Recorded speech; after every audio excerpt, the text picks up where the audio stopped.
Start. कहने के लिए तो संसार में बहुत सारे धर्म हैं, जैसे हिंदू, इस्लाम, सिख, ईसाई आदि। लेकिन इन सभी धर्मों से ऊपर एक धर्म और है जिसका अनुकरण पूरी मानव जाति के लिए अपेक्षित है। यह श्रेष्ठ धर्म है अहिंसा। कहा भी गया है, अहिंसा परमो धर्मः। अहिंसा ही परम धर्म है।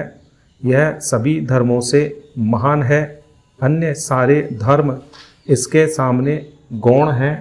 हमारे राष्ट्रपिता महात्मा गांधी ने तो यहाँ तक कहा है, मेरा धर्म सत्य और अहिंसा पर आधारित है। सत्य मेरा भगवान है और अहिंसा उसे पाने का साधन। अहिंसा का अर्थ है हिंसा न करना। कोई भी ऐसा कर्म या कार्य जिससे किसी भी जीव को शारीरिक आघात या कष्ट पहुंचता है, हिंसा की श्रेणी में आता है। देखा जाए तो हिंसा का इतिहास उतना ही पुराना है जितना मानव सभ्यता का। आरंभ में जब आदि मानव था तो उसके सामने अपना अस्तित्व बनाए रखने का प्रश्न था। उस समय अहिंसा जैसे महान विचार का उद्भव संभव ही नहीं था। धीरे धीरे मानव ने सभ्यता की ओर कदम बढ़ाए, लेकिन हिंसा जैसी पाशविक प्रवृत्ति उसके साथ साथ चलती रही। मनुष्य ने नगर बसाए, साम्राज्य स्थापित किए। इस क्रम में हिंसा बलवती होती गई।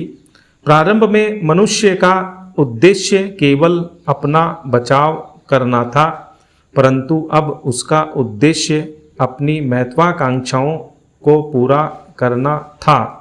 कभी साम्राज्य विस्तार के लिए तो कभी शक्ति प्रदर्शन के लिए, कभी दूसरे को नीचा दिखाने के लिए तो कभी जबरन अधिकार करने के लिए युद्ध होते रहे और हिंसा बढ़ती गई।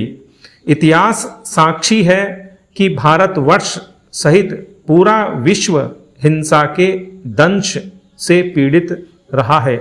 हिंसा करना, परस्पर लड़ना, मरना मारना आदि तो पशुता के चिन्ह हैं। यह मानव जैसे सर्वश्रेष्ठ बुद्धिजीवी को शोभा नहीं देता। अब तक के काल क्रम से भी यह सिद्ध हो चुका है कि हिंसा से किसी का कोई भला नहीं होता। यदि हम अपने वैदिक इतिहास को देखें तो उस समय महाभारत जैसा भयंकर महायुद्ध हुआ था। उस युद्ध में भयंकर रक्तपात हुआ था। उस युद्ध में हुई भीषण हिंसा का परिणाम यह हुआ था कि भारतवर्ष को एक बार फिर से एक नई शुरुआत करनी पड़ी। कहा जाता है कि उस युद्ध के बाद देश में क्षत्रियों का अकाल पड़ गया था। लाखों स्त्रियां विधवा हो गई थीं। बूढ़े एवं बच्चे असहाय हो गए थे। यह प्रथम बार था जब हमें हिंसा के परिणामों को बहुत करीब से देखना पड़ा था। बावजूद इसके बाद के समय में युद्ध होते रहे और हिंसा जारी रही। यहाँ के राजा आपस में लड़ते रहे। इसके कारण देश को जनधन की हानि तो उठानी ही पड़ी, साथ ही गुलामी का अभिशाप भी सहना पड़ा, क्योंकि लगातार चलते गृह युद्धों ने हमारी एकता को नष्ट कर दिया था। भारत के अतिरिक्त शेष विश्व को भी हिंसा से कुछ कम हानि नहीं हुई है। प्रथम विश्व युद्ध और द्वितीय विश्व युद्ध इसका प्रत्यक्ष प्रमाण है। शक्तिशाली राष्ट्रों द्वारा अपने अपने वर्चस्व को बनाए रखने के लिए हुए इन युद्धों से संपूर्ण विश्व को जितना नुकसान हुआ उतना पहले कभी नहीं हुआ। इन युद्धों में न केवल इंसानों को बल्कि पशु पक्षियों को भी भारी क्षति उठानी पड़ी थी। युद्ध के कई मोर्चों पर सैनिकों के साथ साथ हाथी, घोड़े कुत्ते, कबूतर, भालू, गधे, खच्चर आदि भी तैनात किए गए थे। एक आकलन के अनुसार अकेले प्रथम विश्व युद्ध में ही लगभग 1 करोड़ इंसान मारे गए, तो 80 लाख घोड़ों ने भी अपनी जान गंवाई। द्वितीय विश्व युद्ध में तो इससे भी भयंकर तबाही हुई। जापान के हिरोशिमा और नागासाकी शहरों पर हुआ परमाणु बम हमला भला कौन भुला सकता है। जापान कई दशक बाद भी इसके दुष्प्रभावों को झेल रहा है। इन दोनों विश्व युद्धों में हुई हिंसा और उसके परिणामों को देखकर ही आज यह कहा जाता है कि यदि तृतीय विश्व युद्ध हुआ तो पृथ्वी पर कोई जीवित नहीं बचेगा। अतः यह कहा जा सकता है कि हिंसा अपने आप में कभी कोई हितकर प्रवृत्ति ही नहीं। हिंसा विनाश का ही दूसरा नाम है, जबकि अहिंसा ठीक इसके विपरीत है। अहिंसा ही एक ऐसा मार्ग है जिस पर चलकर मनुष्य विकास, उन्नति और शांति के पथ पर अग्रसर हो सकता है। यद्यपि अहिंसा का मार्ग हिंसा की तुलना में बहुत कठिन है, क्योंकि अहिंसा का अनुसरण करने के लिए त्याग, सहनशीलता, सच्चाई, बलिदान और मानवतावादी सिद्धांतों को अपनाना आवश्यक है। अहिंसा को कायरता समझना पूर्णतः अनुचित है।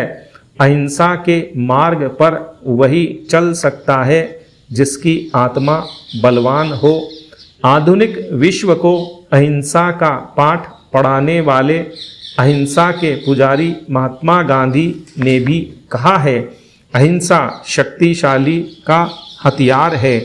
अहिंसा का मार्ग कठिन अवश्य है, परंतु इस पर चलना असंभव कदापि नहीं है। महान सम्राट अशोक, महात्मा बुद्ध और महात्मा गांधी का जीवन वृत्तांत इसका साक्षी है। भगवान बुद्ध का सबसे बड़ा सिद्धांत अहिंसा ही था। अपने उपदेशों में उन्होंने मन, वचन और कर्म से किसी भी प्राणी को कष्ट न देने को ही अहिंसा के रूप में प्रतिपादित किया है। इसी अहिंसा के बल पर उन्होंने सुलगती मानवता को शांति प्रदान की। सम्राट अशोक ने भी कलिंग युद्ध में हिंसा से हुई क्षति का प्रत्यक्ष अनुभव करके अहिंसा को अपनाना ही श्रेष्ठ समझा। उन्होंने बौद्ध धर्म की दीक्षा लेकर हिंसा को त्याग दिया और अपनी प्रजा को सुखी रखने के लिए सब कुछ किया जो वह कर सकते थे। उन्होंने अहिंसा और शांति के संदेश को न केवल भारत में अपितु भारत से बाहर भी प्रसारित किया। यही वजह है कि आज भी उन्हें संसार अशोक महान कहकर संबोधित करता है।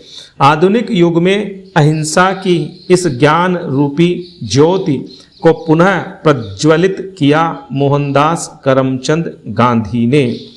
महात्मा गांधी ने भी भगवान बुद्ध के मार्ग पर चलते हुए अहिंसा को ही अपने जीवन का मूल मंत्र बनाया। उनकी अगुवाई में जिस तरह भारत की जनता ने अहिंसा के मार्ग पर चलकर शक्तिशाली अंग्रेजी सरकार से टक्कर ली और अंत में स्वतंत्रता प्राप्त की, उससे विश्व ने जाना कि वास्तव में अहिंसा की शक्ति हिंसा से कहीं अधिक है। महात्मा गांधी का कहना था, प्रेम और अहिंसा द्वारा विश्व के कठोर से कठोर हृदय को भी कोमल बनाया जा सकता है।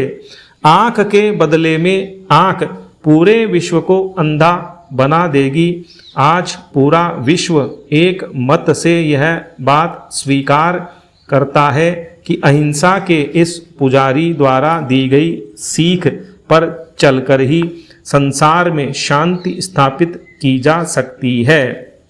आज के युग में अहिंसा का महत्व पहले से भी अधिक है, क्योंकि आज सभी देशों के पास अत्याधुनिक अस्त्र शस्त्र हैं। यदि एक बार युद्ध के रूप में हिंसा पुनः आरंभ हो जाएगी तो यह संपूर्ण विनाश करने के पश्चात ही रुकेगी।